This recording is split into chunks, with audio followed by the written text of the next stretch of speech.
I anxiously await seeing this early portion of the marching contest. Marching contest is going to be what's the date on it? October the 22nd, maybe? The 22nd is UIL marching contest at SFA. Not bad for old man's memory. Doing pretty good. I got to check my cheat sheet here. Forward march from midfield as the band comes forward. And the band opens up their spread. And they'll be playing War March of the Tartar. Drum major calls for present horns.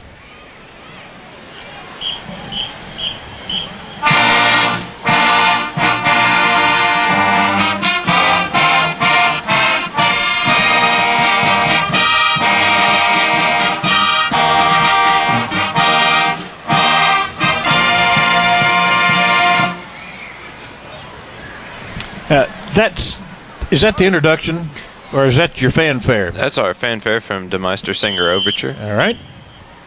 Forward march. Now here's March of the Tartar. Band comes forward, executes a left flank by every other member, and goes into a block, moving now left to right on your radio dial. Band is in block band. Each rank is 4 steps behind the other.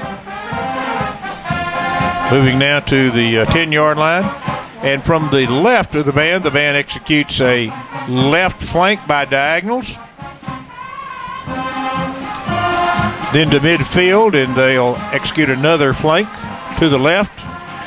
Changing directions, that moves the band now moving right to left on your radio dial. Passing in review, it also set the band up into a parallelogram. Band marching in review. Midfield. Series of alternating right and left to the rears. Brings the band into close order in a marching parallelogram. Now they've changed directions, moving left to right now on your radio dial to the right 10-yard line with the point member. And again, a series of alternating right and left to the rears. That's going to put them back into a solid block. Changing directions, moving now to the left goal line. Midfield at the 40, now to the 45, coming to the 50.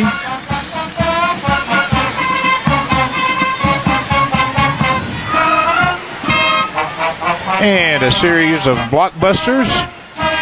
Flanks and to the rears. Band goes into 4 blocks. Passing now through each other. You're going to take it back out again? Yes, sir. Here's a to the rear, full band. Difficulty here is make sure that everybody hits that yard line together. Now they alternate, flip in. They're back in block band. Drum cadence as they move to the left 30-yard line, now to the 25. On to the beginning of Kiefer Special. And from the middle of the band, they execute a series of military countermarches. It's going to bring the band out into arrowhead, a wedge, chevron. There's so many names for it. They're now traveling to the south end zone, or to the right end zone now. French horn leading the way. French horn and twirler, one in the same. Passing in review, still in that chevron.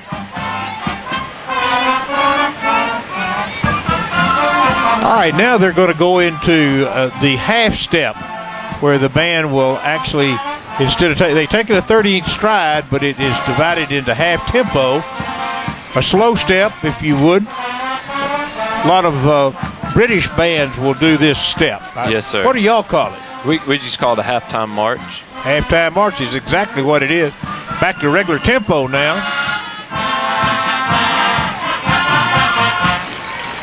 Full band halt, then a twist to the 45, to the left, into fanfare.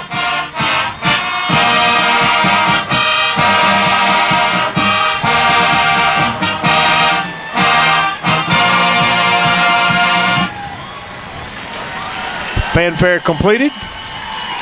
And will this be the port? Nope. We're going to do something else. We're just gonna exit the field. Going to do that on drum cadence?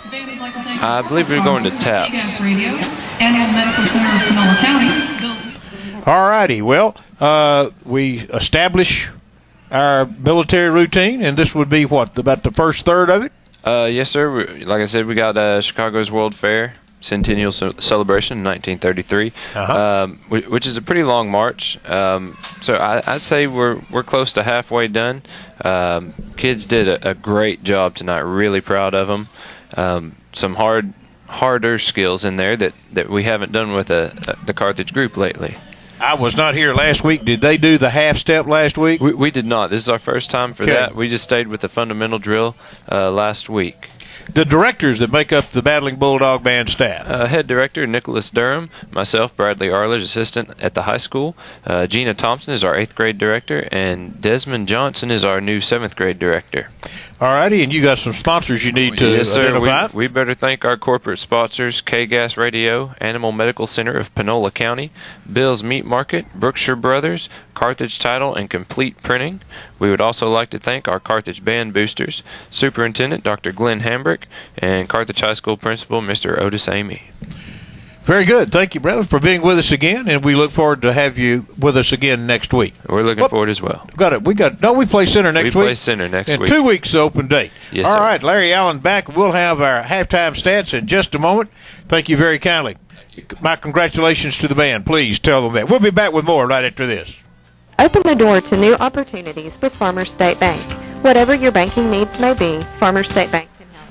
We care about your financial well-being and want to help you make the right decisions. Come in and let our friendly, knowledgeable staff tell you about the different products and services available to meet those needs. If you do not know how easy banking at Farmers State Bank can be, let us show you today. We cannot wait for you to join our family. Farmers is an FDIC member and equal housing lender. Since 1951, Pippin Motor Company has been serving you, the residents of Panola and surrounding counties. Hi, I'm Will Blackwell, and I want to personally invite you to buy your next newer pre-owned vehicle from us. Quality GM products, top dollar for trade-ins, low interest rates, large rebates, and a no-pressure sales experience. What better place to buy your next new or pre-owned vehicle? That's Pippin Motor Company across from Panola College, 693-6691, or on the web at pippinmotorcompany.com. Okay, Dustin Burns has the coach down on the sideline. Okay, Dustin, down to you. Halftime, 2 touchdowns. I think defensively we picked up what we played last week. They're playing great tonight, and it got the shutout going and not giving up a whole lot of big plays or a lot of yards. Just get your thoughts on the defense of the first half. Well, I thought they played pretty good. We're not excited on how we played the first half. There's no doubt about that. We don't feel like we were sharp on either side of the ball, and they took it down on the first drive. We had too many penalties, and we got lucky they didn't score. But I think we're going to play sharper this half. Offensively, we kind of get it going in spots, but then we kind of stall out, and we're just kind of having a problem really gelling and getting a good drive established all the way to the end zone for a score. Yeah, first of all, I didn't call the game very good the first half, and then we made some bad decisions, and we're not playing with the same intensity we play, and that's what we were wanting to guard from. But it's because we played so hard with so much intensity last week, and we're young and we can't do that. We've got to play with very, very hard and with a lot of intensity every week. We're not good enough not to. Seems as though the running game not having it established real well like we have in the past 3 games is kind of hurting us a little bit as well. Well, it was on purpose a little bit. Our backs banged up, and we'll see a little bit of the same, but we'll try to run a little bit more this half. But we just got to stay balanced. That's when we're the best, I think. All right, appreciate it, Coach. Good luck the second half, and we'll throw it back up to Mark and Larry. Your first half stats brought to you by the Fields Law Firm. Are you buying or selling a home? Need a will, or do you need estate planning? Hurt automobile accident? Accused of a crime, or need help with a divorce or child support? Put a bulldog to work for you. Call the Fields Law Firm for your free and confidential consultation. It's 903-693-8888. All right, here we go with the first half stats in this contest between the Carthage Bulldogs and the Nacogdoches Dragons. Carthage 9 first downs. Nacogdoches had 6. On the ground, the Bulldogs with a 66-57-yard edge there. Through the air, Carthage 14 of 22 for 192. Nac was 5 of 9 for 51. So the total yardage, Carthage 258 and Nacogdoches 108. No turnovers in the first half play here. The Bulldogs have scored twice. Both of those on touchdown passes from Blake Bogan shoots to Ed Pope. One was 17 yards with 2:11 to go in the first, and the other was 42 yards, 3:38 to go in the second quarter. And the Bulldogs again lead it here at halftime, 14-0. As you heard Coach Surratt saying, the Bulldogs really not sharp to suit him on both sides of the ball. I thought he had a great quote about last week, and he said about last week that we played hard. We didn't play great, though. And, Bulldogs going to hopefully kick it up a couple of notches here in the second half on both sides of the ball and put some more points on the board and see if we can come up with a shutout. Get a little momentum as we go down to Center, Texas next week for the Center Rough Riders. Center this week is playing Henderson, and I think Henderson, last score we heard from Mark was 14-3, 7-7 Gilmer and Liberty Islo. What is it now? It's now 41-9 at halftime. Henderson? Mm-hmm. Wow. And then Tenaha is tied with Garrison now, 14-all.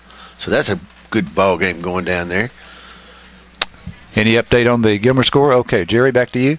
Your second half kickoff brought to you by Auto Express Lube in Carthage. They offer you the best in quality products and services. They can change your oil and filter in a flash. Plus, they will fill your windshield washer fluid, vacuum the front seat area, and even wash your windshield.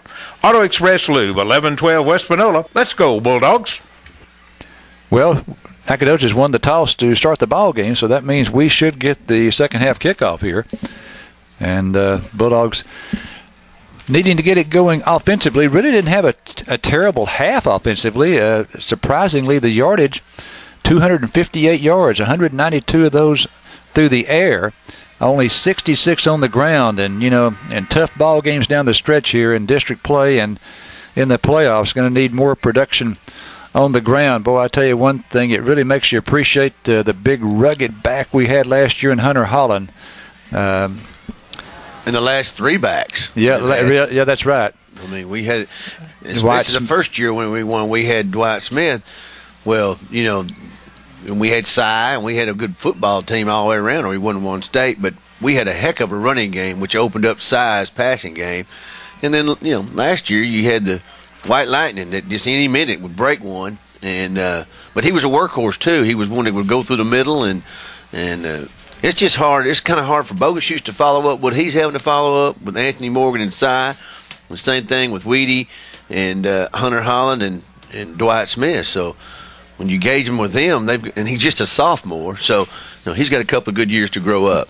And Hunter not only eating up big yardage, but I know there was at least one game, maybe two, where he had over 30 carries, and that's a bunch. All right, the Bulldogs are going to get the football here to start the second half, and let's see, back, I would suspect one of those gentlemen down there is Michi Bowman. It is. And over on the far side of the field, that's Ricky Ingram. So Ingram and Bowen standing back at their own 10-yard line. That's the 10-yard line at the north end zone here. So the Bulldogs are going to be going from left to right here in the third quarter, and they will get the football. Nacogdoches has elected to tee it up on the right hash. Teams usually tee it up right in the middle of the field. We'll kick it from the right hash this time. As we get ready to play here in the third quarter, Nacogdoches in white uniforms with black numbers trimmed in gold. Bulldogs in red with white numbers. Here's a nice kick, deep kick, and it's going to be Ingram from the goal line. Back to the 5, 10, 15, and out to the 18-yard line. Bulldogs going to start 82 yards from the Nacogdoches end zone on this, their first drive of the second half. Yeah, we had a good coverage set up there and going up the middle, but they had their middle buster came through there and slowed him up and give time for the rest of the defense to catch up with him. Now, if we've still got the same starters that we had at the beginning of the ball game, Mitchell Kimman will be the center, LZ Hicks and Morgan Jeans the guards, Mario McCain and Greg Brantley the tackles, Clint Cage at tight end, Boguschutz the QB, Clyson at fullback, tailback is Pipkin, wideouts are Pope and Shannon. All right, and this time we've got the offset out of the left. Handoff goes to Pipkin. Pipkin to the 20 for 2 yards. And then again, they had penetration on the defensive line. We talked about last week in Chalk Talk that, and I heard Surratt say, last week was probably the best defensive line that we're going to play. And we come here, they've got 4 pretty good man